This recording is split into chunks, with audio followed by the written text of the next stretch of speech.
নমস্কাৰ, মই ৰফিকুল ইছলাম। আজি তোমালোকৰ ওচৰলৈ কিছুমান পূৰ্ণাংক লৈ আহিলোঁ। আজি ভিডিঅ'ত তোমালোকক কিছুমান পূৰ্ণাংক দেখুৱাই দিম।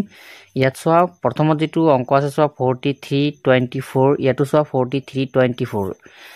ইয়াত দুয়োটা অংক একে একে দিলোঁ কিয়নো আমি এইটো এটা নিয়মত কৰিম আৰু এইটো এটা নিয়মত কৰিম। দুই নিয়মত অংক কৰিম। প্ৰথমত আমি আগত যিটো নিয়মত কৰিছিলোঁ সেই নিয়মটো আগত চাওঁ আহাচোন। ইয়াত চোৱা, প্ৰথম আমি যিটো আগত যিটো পূৰ্ণাংক কৰোঁতে যিটো দুইহাৰী মানে তলত দুটা সংখ্যা আছে, যেতিয়া দুইহাৰী হ'ব। দুইহাৰী অংকটো আমি কেনেকৈ কৰিছিলোঁ চোৱাচোন, যে 4 3 গুণ 12, এইটো দি এইটো কৰে, 12 2 উকলিল 1 হ'ল, উকলিল 1।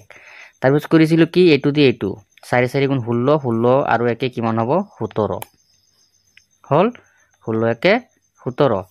তাৰপিছত কি আছিলে, এইটো দি এইটো কৰিছোঁ আৰু এইটো দি এইটো কৰিলোঁ হ'ল। তাৰপিছত চোৱা, এইটো দি এইটো কৰোঁ, এইটো দি এইটো কৰাৰ আগতে ইয়াৰ তলত এটা শূন্য বহাই দিবা বা পূৰণ চিন দি দিবা। কিয়নো ইয়াত যদি তুমি এটা ঘৰ খালী নাৰাখা তেতিয়াহ'লে এইটো অংক নহ'ব। ইয়াৰ এটা ঘৰ খালী ৰাখিলে কি হ'ব, আমি এইটো দি কৰোঁতে যাতে সংখ্যাটো ইয়াত বহাই নিদিয়ে, তাৰ তলতহে পোনে পোনে বহাব লাগিব। তেতিয়াহ'লে এইটো চোৱা 2 3 গুণ 6 হ'ব, ইয়াৰ পোনে পোনে 2ৰ পোনে পোনে ইয়াত 6 হ'ব। তাৰ 2 4 গুণ 8 ইয়াত হৈ যাব। এতিয়া যোগ কৰি দিয়া, 2 0 2 হৈ যাব, 7 6 কিমান হ'ব 13, 13ৰ 3 হ'ব, উকলিল 1 থাকিব, 8 1 9 আৰু 1 আছিল কিমান হ'ব 10। কিমান হৈছে এতিয়া 1 10 শতক হাজাৰ 1032 হ'ল।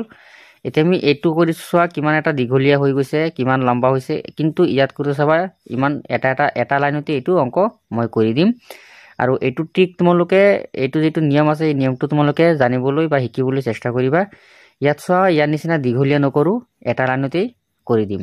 ইয়াত চোৱা, প্ৰথমতে কি আছে চোৱা, 4 3 গুণ 12, এইটো দি এইটো 12, 4 3 গুণ 12ৰ 2 বহালা, 1 থাকিব, ধৰি লোৱা ইয়াত 1 এটা আছে হ'ল, 1 এটা আছে, 4 3 গুণ 12 লিখিলোঁ আৰু 12ৰ 2 বহাই দিছোঁ, 1 এটা বাকী আছে হ'ল, লিখি ল'বা। তাৰপিছত চোৱা, যেতিয়া ক্ৰছ পূৰণ কৰিবা এনেকৈ তোমালোকে পোনে পোনে এনেকৈ ক্ৰছ পূৰণটো কৰিবা। ক্ৰছ পূৰণটো কেনেকৈ কৰিবা চোৱা, এইটো দি এইটো কৰিবা হ'ল, 4 4 গুণ কিমান হ'ব 16 হ'ব, 4 4 গুণ 16 হ'ব, এইটো দি এইটো, এইটো দি এইটো 2 3 গুণ কিমান হ'ব 6 হ'ব হ'ল।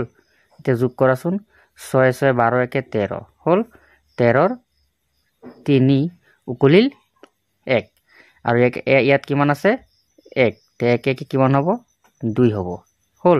ইয়াত কিমান হৈছে এতিয়া 23 হৈছে।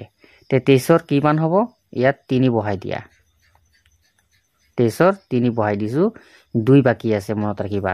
তেতিয়া এইটো তুমি চিধা চিধি পূৰণ কৰি দিয়া, 2 4 গুণ 8, 8 2 10 হ'ল।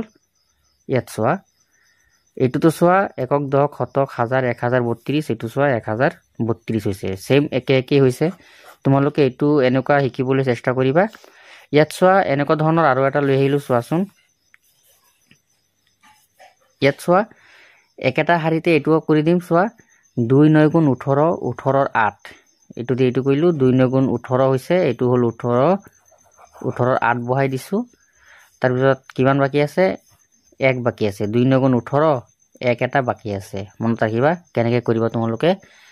তাৰপিছত চোৱা, ক্ৰছ পূৰণ কৰিবা, এইটো দি এইটো আৰু এইটো দি এইটো হ'ল, 2 7 গুণ 14 আৰু 2 7 গুণ 14, 3 9 গুণ 27 পূৰণ কৰি দিয়া, যোগ কৰি দিয়া, 7 7 7 4 কিমান হ'ব 11, 11 1 12, 12ৰ 2 উকলিল 1, 2 1 3 1 4, 42। ইয়াত 42 হৈছে নহয়, ইয়াৰ পৰা 2 বহাই দিয়া, 4 থাকিব, এইটো চিধা চিধি পূৰণ কৰি দিয়া, 3 7 গুণ 21, 21 আৰু 4 কিমান হ'ব 25 হ'ল। 2528। এতিয়া চালা, মই এই যে অংকটো কৰিলোঁ চোৱা, এইটো মই দীঘলীয়া কৰা নাই, একেটা শাৰীতেই কৰি দিছোঁ। তোমালোকে যদি নিয়মটো জানা, তোমালোকেও এই নিয়মটো ধুনীয়াকৈ কৰিব পাৰিবা, এইটো নিয়মত হ'ল। গতিকে আজি ভিডিঅ'টো ইমানেই, ধন্যবাদ।